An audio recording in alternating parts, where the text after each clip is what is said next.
చేశారు. దానివల్ల ఇక ఆ స్టాప్ గురించి ఏదంతా గొడవ తండ్రి కొడుకు నెట్టుకురు.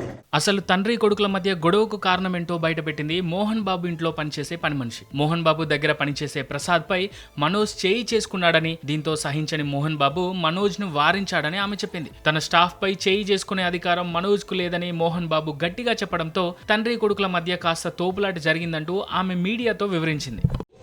అని అన్న బెల్ట్ తీసుకొని కొట్టడానికి వచ్చింది. నా షాపుని కొట్టకురా, నేను కొట్టినా కొట్టుకుంటా, పెట్టినా పెట్టుకుంటా, నా షాపు మీద నువ్వు చెయ్యొద్దు అనేసి దొబ్బాడు. దొబ్బినా కూడా ఆగలేదు అన్న మనోజ్ అని ఆగలేదు. దానివల్ల ప్రసాద్ దెబ్బ కొట్టిండు. అన్న సార్ ఏంటంటే కొట్టొద్దు నా షాపు, నేను భయం పెట్టుకుంటా, కొట్టకురా అన్నాడు.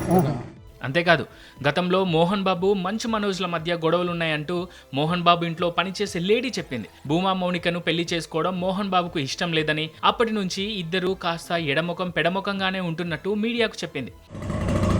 అన్నదమ్ములకు మంచి వర్గాలు ఉన్నాయి. ఏమన్నా మౌనిక మేడం చేసుకోవడం ఇష్టం లేదు, ఫస్ట్ నుండి వాళ్ళకి ఇష్టం లేదు.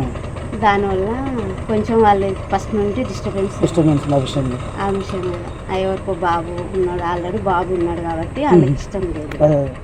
ఇక ఈ క్రమంలోనే మోహన్ బాబు దగ్గర పనిచేస్తున్న ప్రసాద్ ను మనోజ్ కొట్టడంతో గొడవ పెద్దదైందంటూ ఆమె మీడియాకు వివరించింది. అంతేకాదు, తండ్రి అంటే పెద్ద కొడుకు విష్ణుబాబు అమితమైన ప్రేమ చూపిస్తారని, ఈ విషయం తెలిసాక విష్ణు కోపంతో ఊగిపోయాడంటూ చెప్పింది. మధ్యలో మంచు లక్ష్మి జోక్యం చేసుకున్నా అటు మనోజ్ కానీ ఇటు విష్ణు కానీ ఏమాత్రం వెనక్కి తగ్గడం లేదంటూ ఇంట్లో జరిగిన తతంగాన్ని వివరించింది ఈమె. విష్ణు అన్న ఏంటంటే సారు మీద చెయ్యి వేసినా ఎవరన్నా ఏమన్నా అన్న ఒప్పుకోడు.